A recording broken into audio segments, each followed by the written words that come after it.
Eh bien, bonjour à toutes et à tous. Nous sommes heureux de vous accueillir pour ce webinaire qui est organisé par Recov en partenariat avec le laboratoire Aménagement Économie Transport, le LAET. Ce webinaire est intitulé Covoiturage, autosolisme, transport collectif, quelle préférence, dans quel contexte? Il prendra largement appui sur les résultats d'une enquête de préférence déclarée qui a été menée par le LAET, qui nous a fortement intéressés et que nous confronterons à notre tour d'expérience d'opérateur de covoiturage. Nous avons prévu une trentaine de minutes de présentation et d'échange entre nos intervenants, qui seront suivis d'une séance de questions-réponses par la suite. Donc, je vous invite de nouveau pour les nouvelles et les nouveaux venus à couper vos micros et à utiliser le chat pour poser vos questions. Je centraliserai et je transmettrai aux intervenants en seconde partie de webinaire. Donc, sans plus tarder, place aux présentations. Alix, est-ce que tu peux te présenter, s'il te plaît? Alors bonjour à tous, du coup je suis donc Alix Le Goff, doctorant au LAET sur la thématique du covoiturage dans la mobilité quotidienne. Donc ma thèse est financée par la région Auvergne-Rhône-Alpes et elle fait écho au projet de voie réservée qui a vu le jour en décembre dernier sur l'axe M6-M7 au nord et au sud du tunnel de Fourvière à Lyon. Merci beaucoup, Alix. Jean-Baptiste, à ton tour.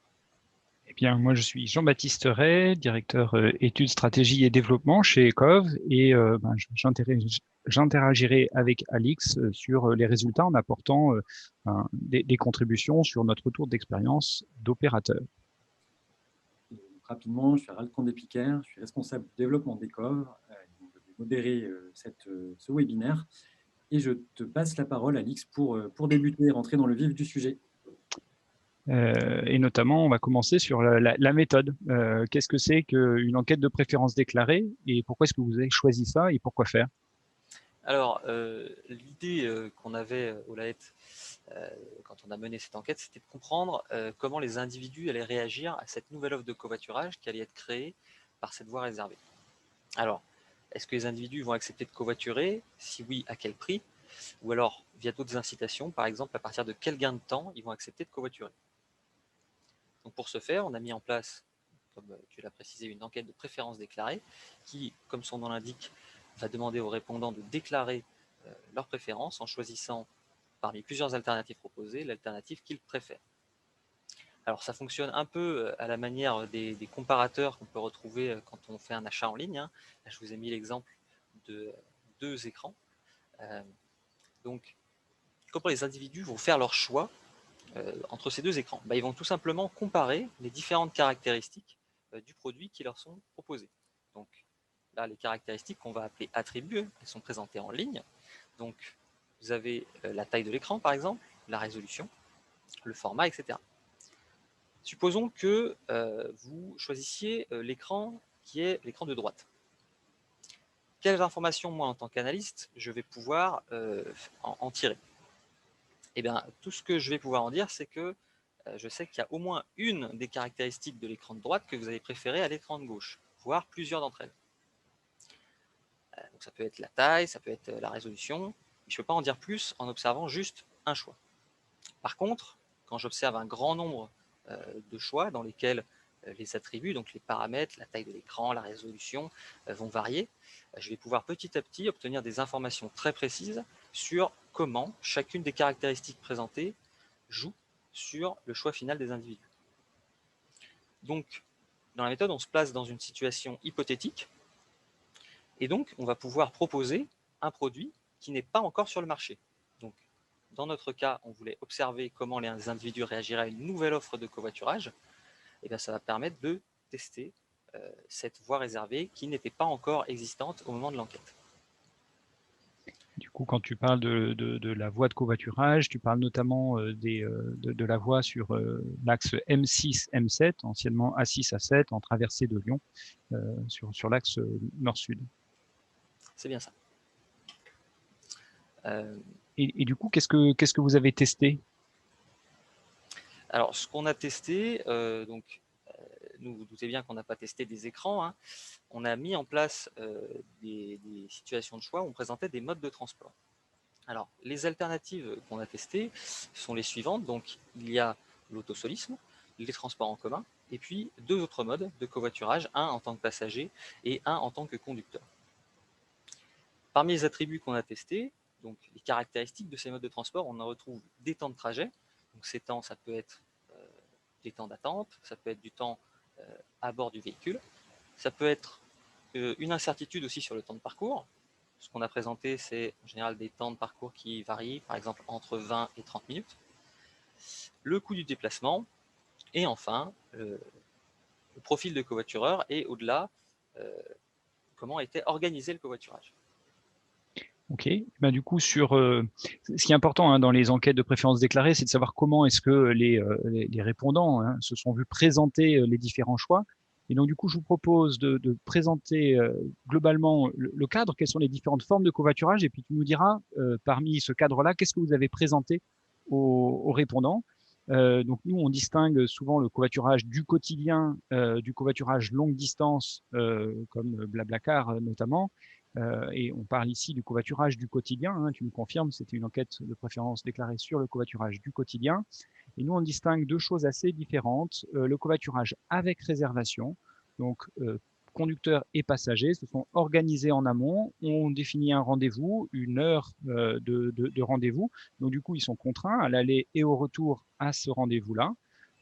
Ils peuvent avoir été mis en relation sans plateforme, donc entre voisins, entre collègues, ou via une plateforme de mise en relation, et c'est ce qu'on appelle souvent le covoiturage planifié. Une autre forme, qui est celle, en bleu, c'est ce que nous, on fait chez Ecov, une autre forme, c'est le covoiturage sans réservation. On nomme aussi souvent le covoiturage spontané. Là, c'est finalement le passager attend au bord de la route et c'est le premier conducteur qui passe qui va prendre le passager. Donc cette forme, la forme archaïque de ça, c'est l'autostop. Il n'y a pas d'arrêt prédéfini, il y a des formes d'autostop organisées où des arrêts sont définis. Et nous, chez Ecov, ce qu'on propose, c'est de définir des arrêts de départ et aussi des arrêts d'arrivée pour créer des lignes de covoiturage spontané et sans contrainte, sans réservation, donc 100% flexible. En tant que passager, j'arrive au moment où je veux et je fais ma demande instantanément à l'arrêt. Et en tant que conducteur, je m'arrête uniquement s'il y a quelqu'un, un passager à l'arrêt, et je le dépose sur la ligne. Donc parmi toute cette échantillon-là des différentes formes de covoiturage, qu'est-ce que vous avez présenté aux répondants? Alors, nous, de notre côté, on a essayé de voir comment l'individu percevait le covoiturage quand on l'organise à l'avance, dans un premier temps, donc le planifier. Ça ressemble complètement à ce que vous appelez le covoiturage avec réservation. Ça se fait soit de manière informelle avec un proche ou un collègue, soit via une plateforme de mise en relation, un peu du type de Blablacar, comme tu l'as déjà précisé. Et puis de l'autre côté, on a testé du covoiturage qu'on a appelé spontané, donc qui se met en place au cours du déplacement. Alors, soit on passe pas par des plateformes et du coup, on se retrouve dans le cas de l'autostop, soit on passe via une plateforme de mise en relation en temps réel. Donc ça regroupe un peu les deux cas que tu évoquais précédemment, autostop organisé et ligne de covoiturage. Ok. Et donc, du coup, concrètement, comment ça leur a été présenté, ces différentes formes? C'est les deux diapositives qui suivent. C'est ça. Donc, avant de présenter vraiment les situations de choix aux répondants, on a donc présenté à une moitié d'échantillon cet écran qui présentait le covoiturage planifié. Et à l'autre moitié de l'échantillon, on a présenté cet écran-ci pour détailler comment fonctionnait le covoiturage spontané. Alors pour être bien clair, on n'a jamais du coup présenté les deux formes de covoiturage à un même répondant. C'était soit l'un, soit l'autre. D'accord. Et donc, du coup, dans cette forme de covoiturage spontané, ça ressemble pas mal à ce que nous, on pratique. D'ailleurs, on voit une des stations qui est mise en photo, qui était présentée aux répondants, qui est la station que Ecov opère entre Lyon et Bourgoin-Jallieu. Donc, c'est la ligne Lane. Donc, il y avait, dans ce que vous présentiez, à la fois la dimension des arrêts physiques sur le bord de la chaussée et puis la dimension application numérique, c'est ça? C'est bien ça. Ok. Du coup, je te laisse continuer sur comment est-ce qu'ils devaient faire leur choix. Alors, on leur a présenté, avant qu'ils passent encore, on va dire, à la vraie expérimentation, on leur a présenté un exemple d'écran de choix. Donc, ça ressemble un peu à ce que je vous ai présenté avec les écrans d'ordinateur tout à l'heure. Cette fois-ci, on a plusieurs modes de transport qui sont donc présentés en colonne. Ces modes de transport, on peut observer différentes caractéristiques, donc des caractéristiques temporelles, monétaires, le profil du covoitureur, et l'individu, le répondant, va uniquement avoir à cliquer sur l'alternative qu'il préfère pour exprimer son choix. Voilà pour ce point. Et ensuite, vous n'avez pas exploité l'ensemble des répondants, mais vous avez pris un échantillon. Est-ce que tu peux nous dire pourquoi? Alors, on a fait le choix de travailler uniquement sur les autosolistes qui donc, utilisent leur voiture pour le motif domicile-travail. Alors, on s'est dit que en faisant ce choix-là, on allait prendre un groupe de notre échantillon qui était plus homogène et qui représentait tout de même une très grande majorité des individus qui étaient présents sur les axes routiers aux heures de pointe. Ok. Moi là-dessus, je précise que le covoiturage, ça ne se réduit pas au domicile-travail, et notamment le covoiturage spontané. Alors pour illustrer ça, j'ai une petite diapo. Ça, c'est issu d'une enquête covoiturage Grand Lyon. Les gens déclaraient pourquoi ils s'inscrivaient à cette plateforme, et alors entre 70 et 95% des cas des répondants s'y inscrivaient pour du domicile-travail. Donc on voit que pour le planifier, c'est quand même très majoritaire, et ça c'était les intentions d'inscription, mais après dans les faits, c'est essentiellement du domicile-travail qui est réalisé via la plateforme. Les sorties ponctuelles sont très minoritaires dans les covoiturages réellement réalisés, donc là c'est assez cohérent. Une deuxième statistique, ça c'est l'inscription au dispositif synchro-covoiturage à Chambéry. Pourquoi est-ce que les gens voulaient s'inscrire? Il y avait 23% pour faire du domicile-travail. C'est une ligne de covoiturage spontanée, sans réservation et sans partage de frais. Et il y avait aussi 38% de loisirs et 30% d'achats. Et on voit que c'est une ligne qui est utilisée à toutes les heures de la journée. Donc voilà, on ne réduit pas le covoiturage au seul domicile-travail, mais en tout cas, c'est le parti pris de l'analyse du LAET que d'étudier spécifiquement ce segment-là. Sauf si tu veux réagir, du coup, est-ce que tu peux nous donner les quelques premiers enseignements que vous tirez de l'analyse de cette enquête? Alors, les enseignements de l'enquête, donc elle nous permet de valoriser les différents attributs des modes de transport que j'avais présentés. Donc, sur les temps de transport, une des premières choses qu'on retrouve, c'est que le temps n'est pas valorisé de la même manière selon l'étape du trajet dans laquelle on se trouve. Alors, vous avez sans doute déjà remarqué que le temps, vous ne le percevez pas toujours de la même façon. Quand vous pratiquez une activité que vous aimez, vous avez tendance à voir le temps défiler assez rapidement, alors qu'au contraire, quand vous faites une tâche qui vous déplaît fortement, le temps n'a jamais paru aussi long. Et ben, c'est un peu la même chose qu'on retrouve finalement dans le transport, c'est-à-dire qu'il y a des parties du trajet qui sont valorisées plus fortement et qui donc sont plus pénibles pour les individus. Donc, ce qu'on trouve, c'est que l'attente est valorisée presque 2 fois plus fortement que le temps de transport à bord du véhicule qui nous emmène à destination. Vous voyez que 6 minutes d'attente sont valorisées à équivalent de 10 minutes de temps de transport dans le véhicule. On a presque un rapport de 1 pour 2. C'est presque 2 fois plus pénible d'attendre que d'être à bord du véhicule. Pour apporter un petit éclairage, nous on le perçoit aussi, que le temps d'attente est très clé dans la perception du parcours global d'un covoitureur et notamment d'un passager. Et donc du coup c'est pour ça qu'on met pas mal d'efforts sur l'aménagement des arrêts. Vous voyez ici un abri avec un assis debout qui permet d'attendre dans des conditions plus favorables. Donc du coup voilà, ces temps d'attente, c'est des temps auxquels on fait bien attention dans le parcours des usagers. Voilà, c'est d'autant plus important de faire attention à ces temps-là qui sont valorisés plus fortement, et c'est aussi le cas pour le détour et l'accès. Donc, entre guillemets, si on veut essayer de grappiller du temps, les minutes passées en attente ou en détour, finalement, elles valent un peu plus cher, entre guillemets, que les minutes passées à bord du véhicule. Donc là, ce que tu dis, c'est 3 minutes de variabilité en mode passager, donc une incertitude sur mon temps en tant que passager. 3 minutes d'incertitude, ça vaut quasiment 10 minutes en temps perçu. Alors ça, c'est autre chose. L'incertitude, du coup, c'est ce que j'avais présenté dans la première partie. Donc vous vous rappelez, il y a des situations dans lesquelles je vous dis, vous allez mettre entre 20 et 30 minutes. Donc c'est cette partie incertitude qui peut être due par exemple à un imprévu, un bouchon, hein, par exemple. Cette incertitude, elle est valorisée, là encore, différemment selon le mode de transport dans lequel vous êtes. Et effectivement, quand on est passager, on perçoit cette incertitude de manière plus forte. Sans doute parce que si vous vous retrouvez dans un bouchon alors que vous êtes tout seul dans votre voiture, vous pouvez mettre la radio que vous voulez, vous pouvez monter le son, il n'y a pas de problème, vous êtes un peu chez vous quoi, dans votre voiture. C'est un peu moins le cas quand vous êtes conducteur et en covoiturage, vous pouvez moins vous permettre de faire tout ce que vous voulez, et c'est encore moins le cas quand vous subissez entre guillemets la situation en tant que passager. Donc, en tout cas, ce que ça souligne, c'est les deux diapos précédentes, hein, c'est l'importance du temps d'attente d'une part et de la variabilité du temps de trajet dans son ensemble.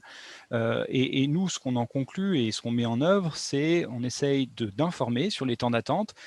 Typiquement, quand quelqu'un fait une demande, on a une assistance téléphonique qui visualise les demandes en temps réel et qui, notamment quand c'est la première fois qu'un passager fait une demande, va les appeler proactivement pour leur dire écoutez, on voit qu'il y a 3 conducteurs qui sont en route, vous devriez attendre entre 5 et 7 minutes.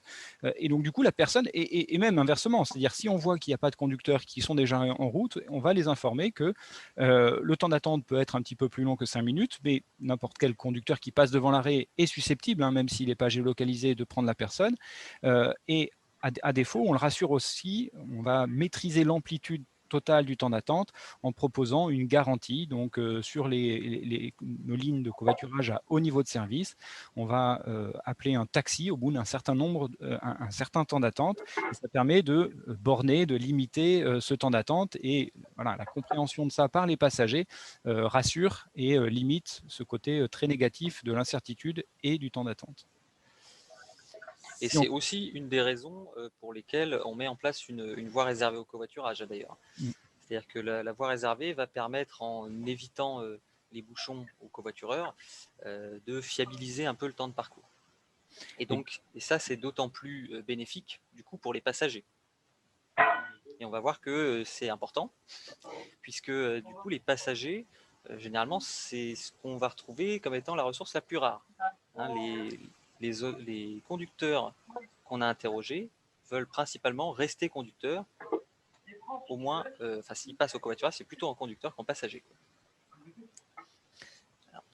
Le fait que la ressource rare soit le passager, à la fois on le constate très clairement, et on a plus de conducteurs que de passagers, notamment au démarrage de nos lignes, mais quelque part ça nous arrange parce que pour permettre une offre de covoiturage spontanée en temps réel performante, en fait il faut au moins une dizaine, une vingtaine de conducteurs par heure sur une relation d'un arrêt d'origine à un arrêt de destination pour que la performance soit très bonne pour le passager. Donc il nous faut par défaut plus de conducteurs au démarrage que de passagers.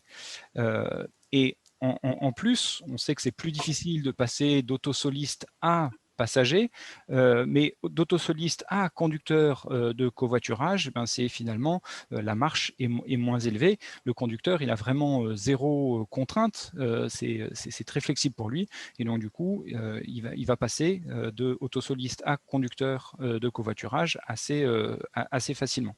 Deuxième élément, on essaye de choyer nos passagers. Aujourd'hui, la plupart de nos réseaux sont gratuits pour les passagers.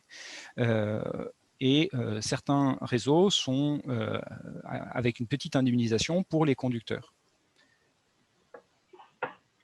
Et ça, c'est important hein, au niveau de la subvention, c'est important parce qu'elle permet de cibler précisément du coup les passagers.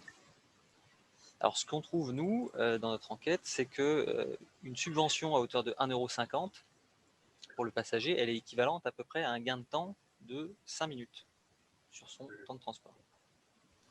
D'accord, donc par exemple sur un réseau comme Lane, où un ticket de bus sur cette relation, c'est à peu près 3 €.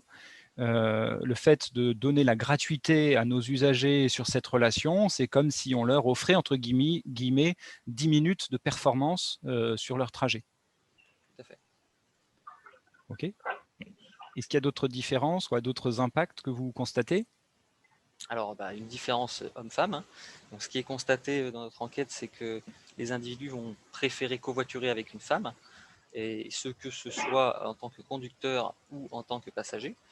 Alors, l'effet est encore plus marqué pour les passagers, puisqu'ils sont prêts à attendre 4 minutes pour monter dans la voiture d'une femme plutôt que celle d'un homme. Donc ça, ce sont des valeurs moyennes, hein. Et pour les conducteurs, cette valeur atteint 2 minutes 30 pour attendre une passagère plutôt qu'un passager. En tout cas, nous, sur nos réseaux, on a à la fois des hommes et des femmes, hein, que ce soit des conducteurs, conductrices ou passagers, passagères. Et effectivement, ce que tu dis, c'est dans d'autres enquêtes que j'ai pu consulter, il y a une vraie, les 4 minutes de moyenne cachent des extrêmes. Il y a des gens pour qui c'est complètement équivalent, hein, de monter dans la voiture d'un homme ou d'une femme, notamment des hommes, et d'autres personnes qui sont très réticents à monter dans la voiture d'un homme, si c'est une femme par exemple. Donc du coup, cette valeur moyenne cache des extrêmes. Il y a eu des tests qui ont été réalisés, hein, sur de l'autostop et qui ont montré que les femmes avaient tendance à partir dans un temps au même endroit, dans un temps un peu plus rapide que des hommes.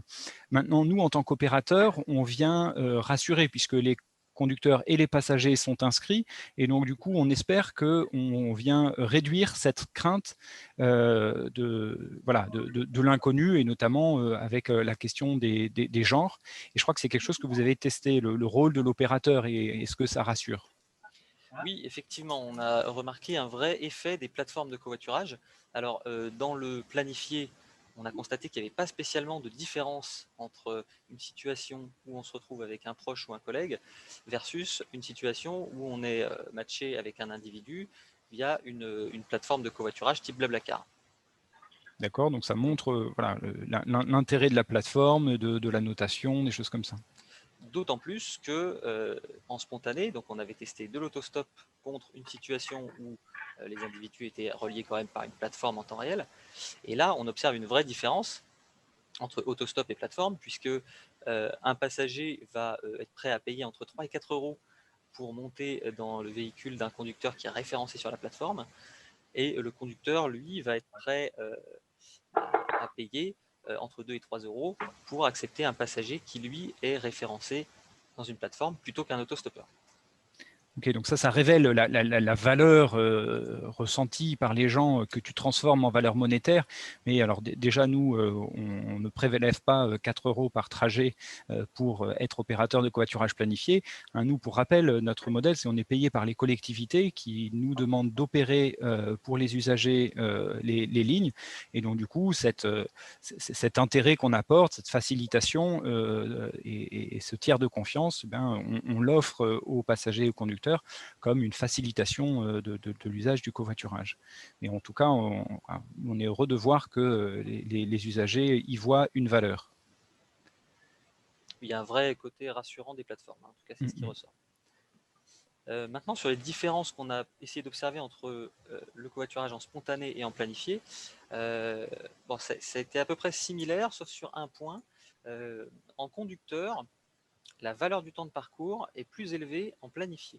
C'est-à-dire que sur des trajets plutôt longs, on va avoir tendance à préférer le conducteur en spontané versus le conducteur en planifié.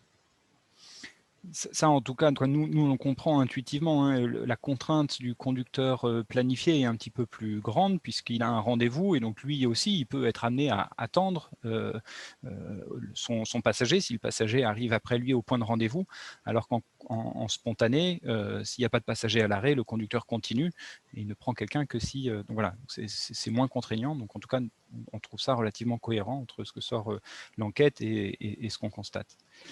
Est-ce qu'il y a d'autres éléments qui favoriseraient le covoiturage ou l'autosolisme particulièrement? Alors on a testé, hein, de comprendre un petit peu quels sont les profils d'individus qui vont avoir tendance à plus facilement choisir le covoiturage. Alors on a testé dans un premier temps les variables socio-économiques classiques, hein, donc sexe, âge, revenu.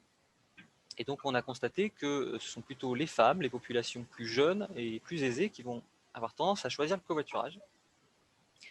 Mais on a aussi mis ça on a aussi essayé de nuancer en proposant aux répondants des affirmations qui sont présentées dans ce slide.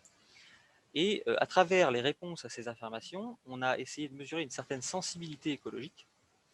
Et cette sensibilité écologique, il s'est révélé que c'était un meilleur indicateur de la propension des individus à préférer le covoiturage à l'autosolisme. Donc, ce que tu dis, c'est que la sensibilité écologique, par exemple, détermine beaucoup si la personne va passer à l'acte de covoiturer. Et ça explique plus que ce soit un homme ou une femme, qu'il soit âgé ou jeune, ou quel que soit leur revenu. En tout cas, ça, c'est une très bonne nouvelle pour nous, puisqu'on sent que c'est une tendance de fond, cette prise de conscience écologique. On voit aussi avec les récents résultats aux élections municipales, c'est une trame de fond, et on se réjouit que petit à petit, les gens soient de plus en plus mûrs à passer à l'acte, et on le sent, la montée en charge est lente, on parle de changement de comportement, mais on est vraiment sur cette dynamique positive et qui devrait s'amplifier avec les prises de conscience climatiques, écologiques. Mais c'est intéressant comme retour de votre enquête, ça ressortait comme un déterminant assez fort. Je suis allé un peu vite. Maintenant, vous avez fait des simulations, vous avez testé qu'est-ce qui se passerait si on changeait certains paramètres. Est-ce que tu peux nous en dire plus ? C'est exactement ça. Du coup, maintenant qu'on connaît les sensibilités des répondants aux différents attributs, on veut essayer d'observer ce qui se passerait si on simulait l'implémentation d'une voie réservée, par exemple en proposant des gains de temps de parcours pour les covoitureurs. Alors, pour observer ce qui se passerait, il faut bien une situation avant la mise en place de la voie réservée versus une situation après. Donc j'ai besoin d'une situation dite de référence, qui sera ma situation avant la mise en place d'éventuelles mesures. Et dans cette situation de référence, je suis parti du principe que les individus avaient donc toujours un choix de mode de transport à faire entre les 4 modes qu'on a présentés dans l'enquête, avec leur mode usuel, qui sont des répondants qui sont autosolistes, qui leur est présenté tel quel, un mode de conducteur covoiturage qui leur est présenté avec un détour de 10 minutes et une attente de 10 minutes supplémentaires sur le trajet, le passager avec un accès à la station de covoiturage en 10 minutes plus une attente de 10 minutes, et un mode transport en commun qui a été présenté avec un temps de parcours qui était 50% supérieur à celui du conducteur, de l'autosoliste. Et donc, les parts modales qu'on retrouve sont les suivantes. Donc, on a 3/4 des individus qui, visiblement, veulent rester autosolistes, 19% des individus qui sont prêts à passer au covoiturage, mais en tant que conducteur, 6% en tant que passager, et 2% dans les transports en commun, dans cette situation.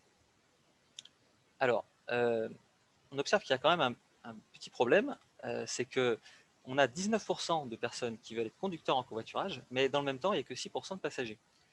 Donc, de facto, on va être limité par cette part modale du passager en covoiturage. Donc, on va avoir, sur les 19 conducteurs, on n'en aura que 6 qui pourront effectivement covoiturer, et le reste devra se reporter sur les autres modes, et principalement, du coup, sur le mode conducteur seul. Moi, ce qui me frappe dans ce tableau, c'est que malgré les 20 minutes en plus par rapport au trajet conducteur seul, il y a quand même 19% des conducteurs qui sont aujourd'hui en conducteur solo, qui se disent prêts à faire du covoiturage en tant que conducteur. Donc ça, c'est intéressant, et on peut se demander, mais pourquoi est-ce que s'il y en a 19% qui seraient prêts malgré ces détours et ces temps d'attente, pourquoi est-ce que, parce que je rappelle que l'échantillon que vous avez pris, c'est uniquement des gens qui sont aujourd'hui en covoitureur en tant que solo. Donc, il y aurait un décalage entre ce qu'ils déclarent ici et ce qu'ils font réellement. Pour répondre à ça, en fait, tous les gens qui sont prêts à faire du covoiturage ne peuvent pas faire du covoiturage, notamment parce qu'ils n'ont pas trouvé de personnes avec qui covoiturer. C'est un petit exemple que je voulais apporter. Ça, c'est une enquête de la plateforme Covoiturage Grand Lyon, à nouveau, et on posait les questions. Alors, c'est des gens qui ont fait la démarche de chercher un covoitureur, et il y en a 60% qui n'ont pas trouvé d'annonce suffisamment compatible en termes d'horaire et d'itinéraire. Voilà, donc ça peut expliquer aussi, et puis même parmi les 6% de personnes en tant que passagers qui sont prêts à faire du covoiturage, ben, il y en a peut-être certains qui ne vont pas réussir à trouver le bon conducteur avec qui covoiturer. Voilà. En tout cas, nous, chez Ecov, on structure le covoiturage en ligne et donc, du coup, on choisit les arrêts de manière à ce qu'ils soient vraiment sur les points de rencontre conducteurs et passagers pour limiter ces risques de ne pas réussir à trouver des itinéraires et des conducteurs passagers compatibles. Du coup, qu'est-ce que ça donne quand on se projette dans des modifications de cette configuration-là? Alors, vous pouvez observer maintenant le scénario où on accorde un gain de temps au conducteur covoiturage, passager covoiturage et au transport en commun. Donc, on simule l'implémentation de la voie réservée au covoiturage et au transport en commun. Donc, on voit que la part modale du conducteur seul baisse bien, que les autres parts modales augmentent. Mais encore une fois, on se retrouve dans une situation où on offrirait 15 minutes de gain de temps de parcours, avec 31% des personnes interrogées qui accepteraient d'être conducteurs en covoiturage et seulement 9% des passagers. Donc on retrouve exactement le même problème. On va être limité par la quantité de passagers. Mais donc on voit hein, que 15 minutes de gain de temps, alors 15 minutes de gain de temps de trajet ou 9 minutes d'attente, hein, on voyait que c'était plus pénalisant d'attendre et donc du coup, ben, plus on améliore ce temps d'attente, là, gagner 9 minutes de temps d'attente, c'est pas complètement hors d'atteinte, hein, et ben, ça a un impact quand même relativement important puisqu'on passe de 6% de passagers covoiturage à 9%, donc plus 50%. Bien sûr, l'augmentation relative est intéressante, effectivement. Après, les taux d'occupation des véhicules restent relativement faibles quand même, hein, avec cette simple implémentation d'une voie réservée. Mais on voit hein, qu'il n'y a que 56% des conducteurs avec ce gain de temps qui sont vraiment, qui souhaitent vraiment rester en voiture seule. Donc quasiment l'autre moitié qui sont prêts à faire une forme de mobilité partagée. Et maintenant sur l'aspect monétaire. Alors sur l'aspect monétaire, bon, les évolutions des parts modales sont bien moindres puisqu'on cible uniquement le passager. Donc là, on est revenu à la situation initiale et on a juste octroyé une subvention. Il n'y a plus de gain de temps. Donc ce qu'on observe, c'est qu'une fois encore, les parts modales du passager restent malgré tout très inférieures à la part modale du conducteur et on va être toujours limité par ce mode passager qui a une part modale très faible. Okay. Ben, nous, en tout cas, c'est ce qu'on applique. Hein. On applique la gratuité aux passagers. Je le disais tout à l'heure, ça coûte à peu près 3 euros, 3 ou 4 euros en bus. C'est à peu près le même montant pour le péage. Et donc, du coup, un conducteur seul, pour une relation entre Bourgoin, Jallieu et Lyon, c'est à peu près 7 euros par trajet, donc 14 euros aller-retour, en comptant que le péage et l'essence. Si on compte aussi le coût complet, hein, l'amortissement du véhicule, son entretien, etc., on pourrait faire x2, donc 15 euros de coût complet par trajet, donc 30 euros par jour. Voilà, donc nous, ce qu'on fait aujourd'hui, c'est qu'on propose la gratuité passager, mais on pense qu'il y a quand même un consentement à payer du passager parce qu'il fait des réelles économies sur son trajet. Du coup, je te laisse conclure, puis je me permettrai d'apporter notre point de vue sur chacune de tes conclusions. Oui, alors le résultat principal, on va dire le résultat phare de notre enquête, c'est que finalement, comme je viens de l'expliquer, la ressource rare, ça reste le passager et que visiblement, si on veut vraiment augmenter fortement la part modale des passagers, il va falloir proposer plusieurs incitations. Sur cette dimension-là, nous, on en est vraiment conscient hein, que le passager, c'est quelque chose d'assez difficile qu'on lui demande de passer dans la voiture d'un inconnu et de passer le pas de devenir passager.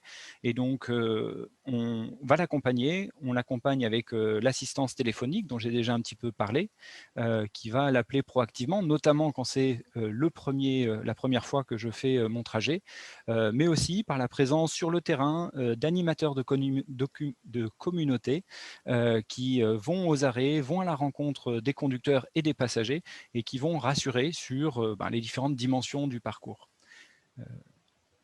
Voilà sur cette première dimension-là. Je te laisse continuer. La deuxième dimension principale, c'est l'impact qu'on trouve des plateformes. Hein, donc il y a un vrai effet rassurant des plateformes. Donc, si vous vous rappelez bien, on avait 4 organisations du covoiturage différentes. Hein. On avait en autostop, en plateforme, en spontané et en plateforme en planifié, et puis en planifié sans plateforme, c'est-à-dire avec un proche. Et donc ce qu'on retrouve, c'est que finalement les situations en plateforme sont à peu près équivalentes à la situation où je suis avec un proche ou un collègue, versus la situation où je suis en autostop. Il y a un vrai écart qui est trouvé entre les plateformes et l'autostop. Là, ça se passe de commentaires. Là, nous, on est vraiment là pour fluidifier les parcours, donner confiance, informer sur les temps d'attente, informer sur les performances et lever un à un les freins. Content de voir que ça ressort dans votre enquête, l'importance de ce rôle-là. Voilà, et puis dernier point, rapidement, pour préciser un petit peu les préférences des individus. Alors, vu qu'on a interrogé des autosolistes, c'est un peu normal de retrouver que le mode préféré soit l'autosolisme, qui est donc préféré au mode conducteur, avec une très légère préférence pour le conducteur spontané lorsque le trajet est plus long. Et puis, le mode passager, que ce soit en planifié ou en spontané, qui lui est vraiment déprécié, qui est, comme on l'a dit tout à l'heure, eh bien la ressource qui risque d'être rare. Après, à nuancer, hein, parce que c'est quand même une enquête qui a été faite sur des autosolistes actuels, donc potentiellement les passagers pourront venir d'autres modes. Effectivement, en tout cas, cette progressivité là, des préférences des usagers qui sont révélées par votre enquête, nous, on le constate tout à fait et ça rejoint tout à fait notre parcours type d'usagers.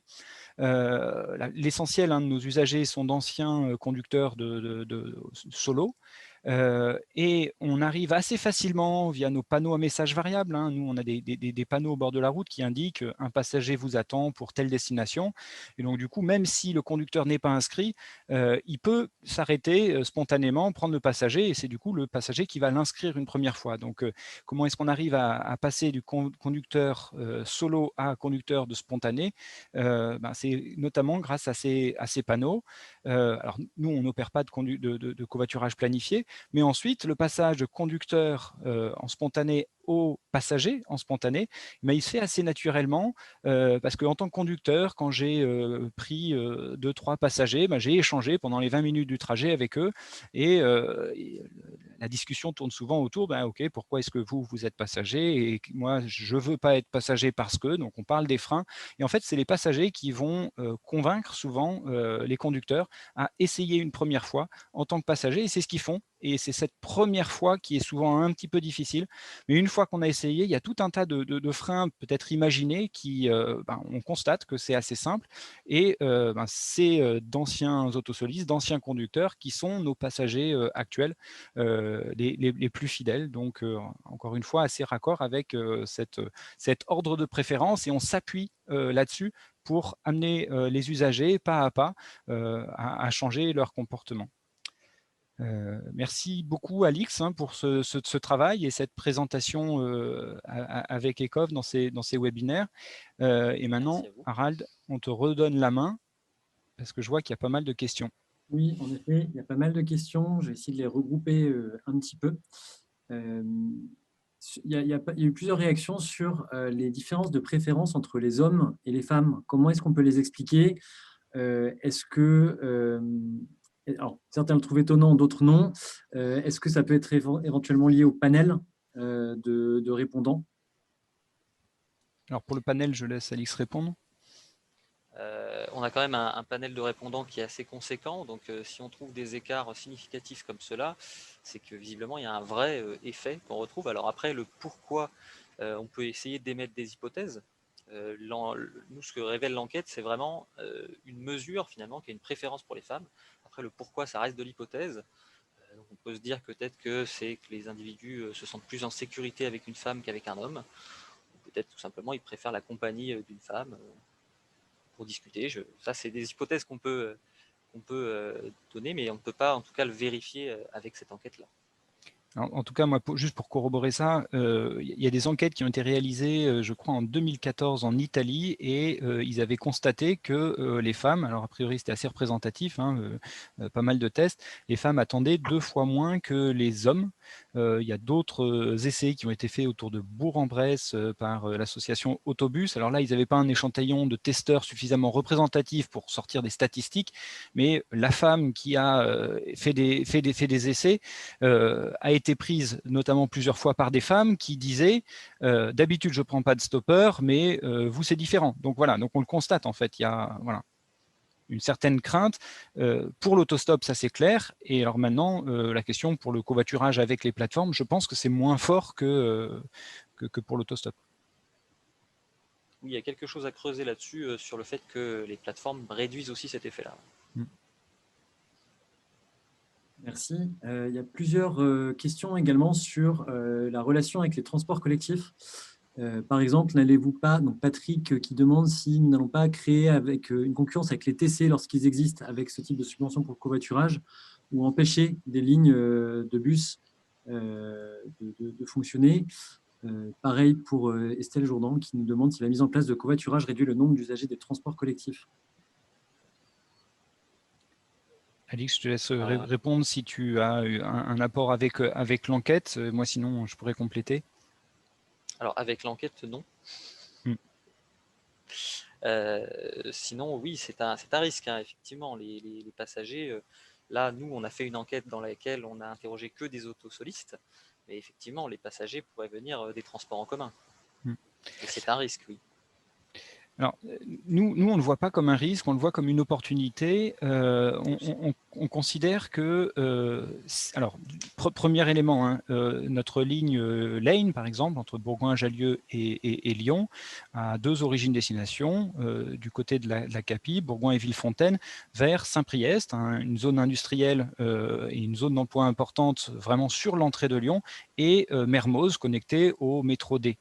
Autant sur la relation à Mermoz, les gens ont la possibilité d'aller à Pardieu en TER ou en car, autant sur les zones d'emploi de première couronne, là aujourd'hui la part de marché des transports collectifs est de moins de 10%, peut-être de l'ordre de 5%, parce que les gens doivent aller dans le centre de Lyon puis revenir en arrière vers les zones d'emploi. Donc premier élément de réponse, on essaye de déployer des lignes de covoiturage à des endroits où il n'y a pas d'offre de transport en commun ou pas directement en concurrence.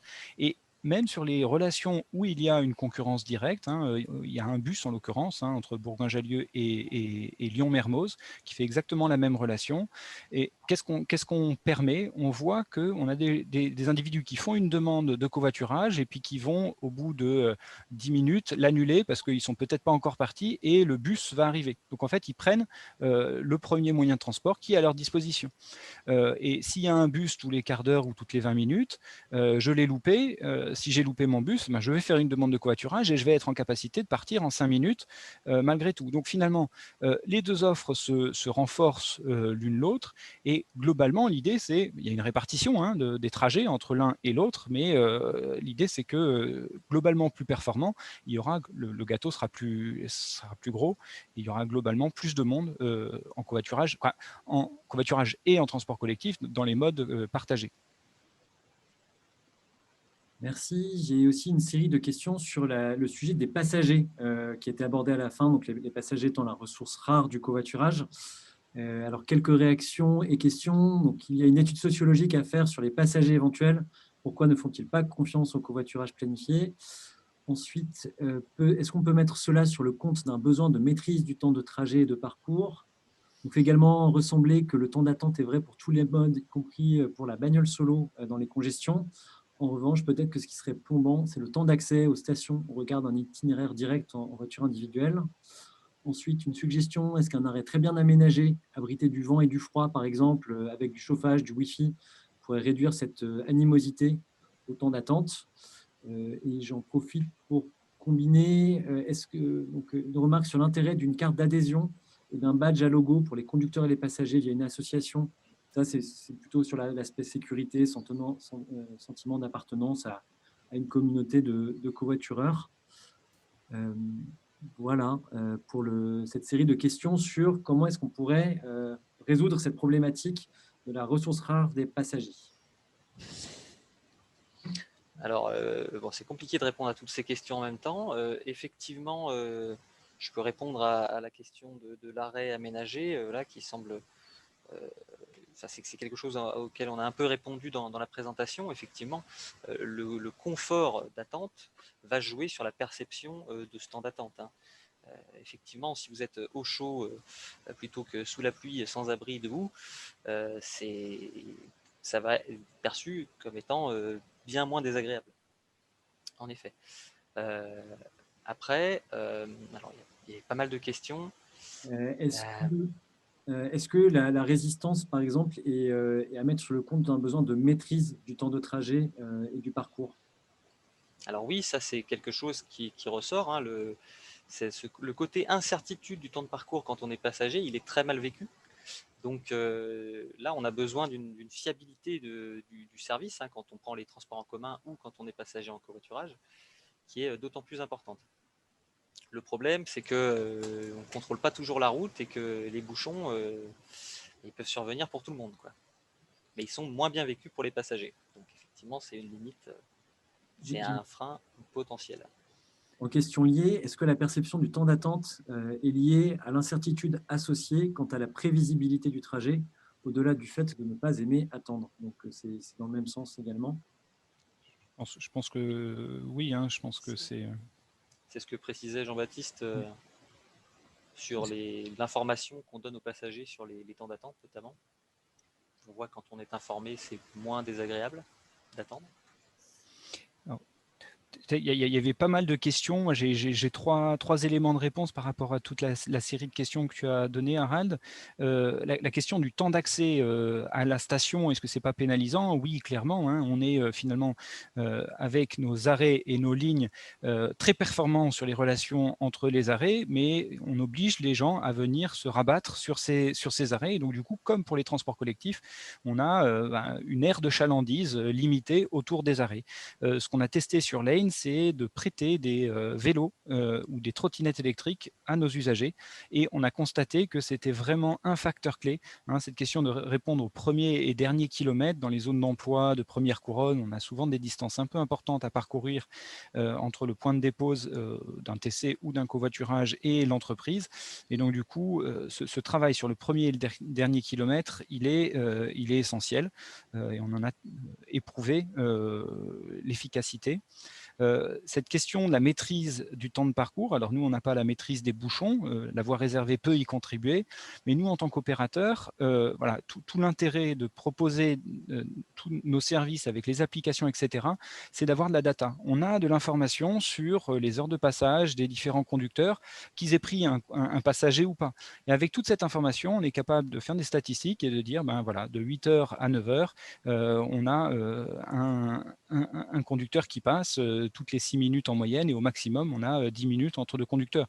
Et on va pouvoir donner cette information, donc du coup, apporter une certaine maîtrise. Voilà.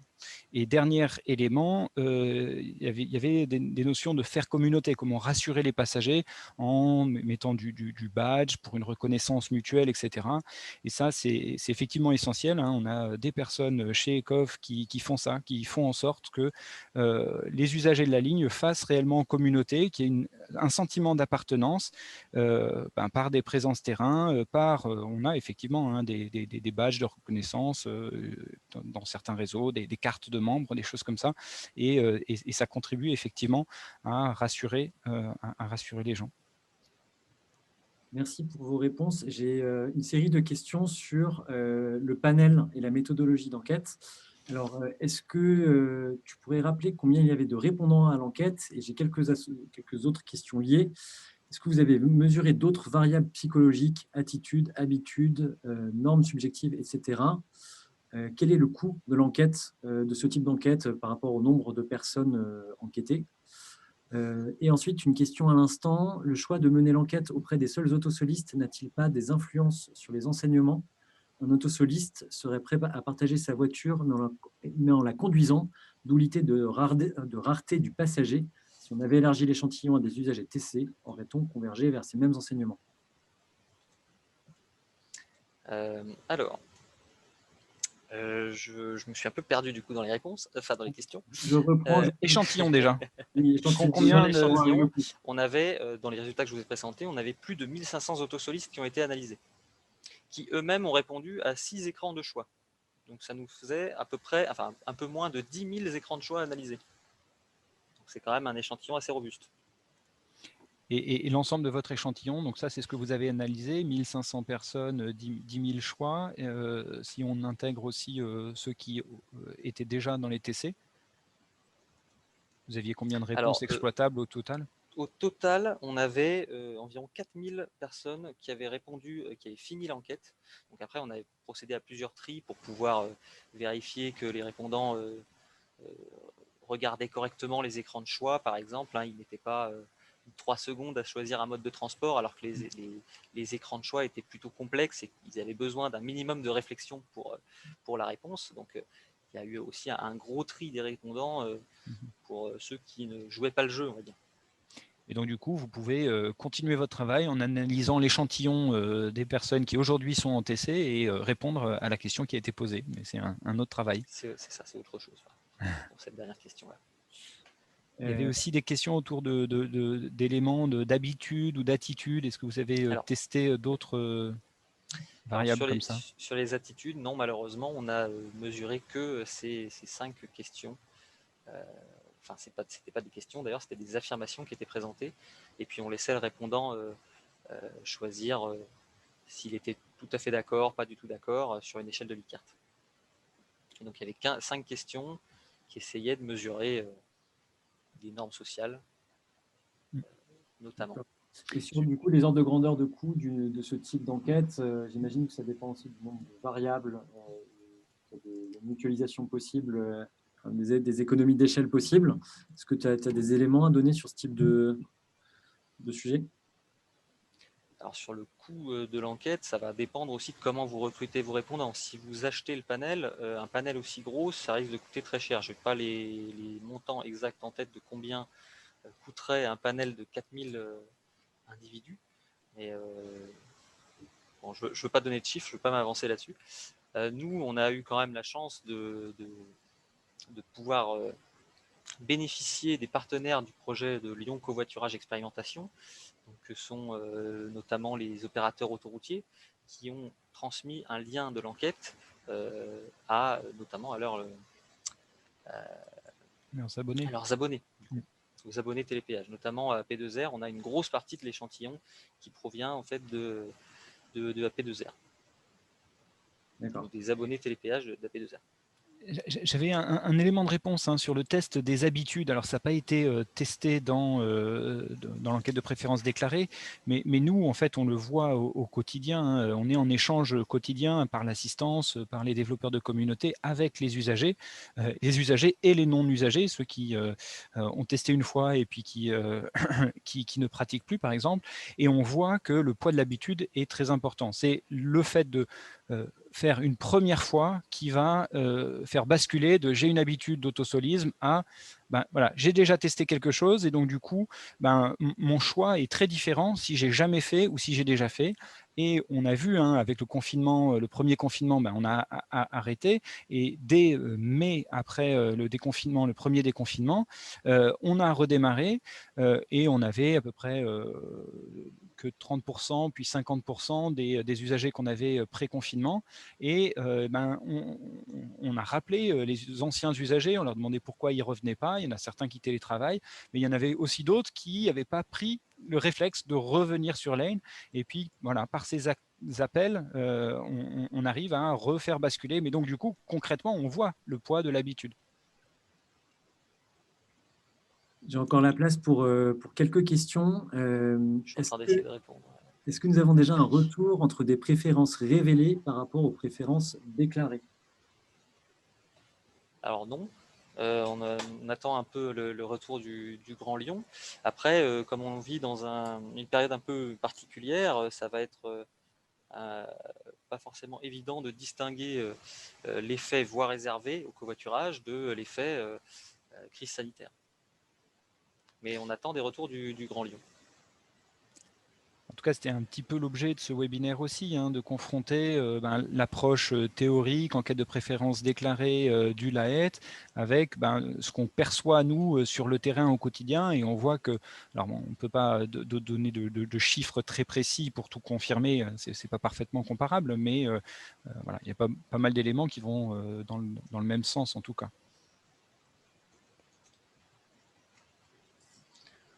Merci. Est-ce qu'on pourra envoyer la présentation? La réponse est oui. Est-ce qu'il existe peut-être un document écrit, synthèse, rapport, thèse, etc. sur l'étude réalisée, Alix? Pardon, excuse-moi, j'étais en train de regarder les questions en même temps. Est-ce que ta thèse est publiée? Non, ma thèse n'est pas encore publiée. Par contre, Où est-ce qu'il y a des articles, hein? Vous pouvez retrouver des articles sur les working papers du LAET sur le site du laboratoire, donc laet.science. Vous pouvez déjà retrouver un article scientifique dans lequel on évoque ces résultats. Très bien. Merci. Une question plus large, est-ce que le covoiturage est conseillé en cette période de crise sanitaire? Alors, il est conseillé dans le strict respect des gestes barrières, port du masque, désinfection, gel, fenêtre, aération du véhicule. Ce qui est déconseillé, c'est le covoiturage, alors, notamment des comportements qu'on retrouve en covoiturage intrafamilial, qui est le covoiturage en absence de gestes barrières, qui peut être un vecteur de contamination. Mais le covoiturage avec geste barrière, lui, est un moyen de transport qui reste assez sécurisé. Je vois qu'on arrive vraiment à la fin, sauf si tu as une ultime question. Non, je n'ai pas d'ultime question. J'espère que je n'en ai pas oublié. Si c'est le cas, je vous prie de m'en excuser et on restera à votre disposition si vous voulez poursuivre l'échange par mail. On a un prochain webinaire qui est prévu côté ECOV qui sera sur la plateforme Idealco qui a lieu le 21 avril à 10h30. Si vous voulez avoir tous les détails de connexion et de participation, vous pouvez vous inscrire à notre newsletter et on communiquera également via nos réseaux sociaux.